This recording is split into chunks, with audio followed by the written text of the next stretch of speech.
இயேசு கிறிஸ்துவ கல்வாரி சிலுவையில அரையடிச்சு அவங்கள போட்டு அடிச்சு உதைச்சு அவரை ரத்தம் சிந்த வச்சு அவருக்கு மேல எச்ச துப்பி என்னென்னமோ அசிங்க அவமானப்படுத்தி அவர்களை சிலுவையில அரையடிச்சு பிதாவை நோக்கி அவர் என்ன சொல்றாரு, மற்றவங்களுக்காக பரிந்து பேசி ஜபிக்கிறாரு. பிதாவே அவங்களை மன்னிங்க, அவங்க என்ன செய்யறாங்கன்னு அவங்களுக்கு தெரியல அப்படின்னு.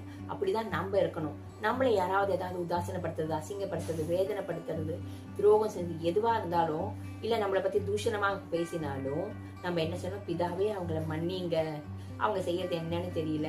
இயேசுவை பத்தியே அவங்க ஏதாவது நம்ம குடும்பத்துல இருக்கிறவங்களோ இல்ல ரட்சிக்கப்படாதவங்களோ ஏதாவது வேதனையா பேசினாக்க, அவதூறா பேசினாக்க நம்ம என்ன சொல்லணும், பிதாவே அவங்களை மன்னிங்க, உங்க அன்பை அவங்க ருசிக்காதனால அப்படி பேசுறாங்க அப்படின்னு. உடனே அவங்களை தண்டிச்சிடுங்க. நீ தேவன் யார், எப்படிப்பட்டவர், என் தேவன் எப்படிப்பட்டவர் தெரியுமா, கர்த்தரே தேவன் என்றால் அக்னி இறங்கட்டும், அப்படிலாம் இல்ல.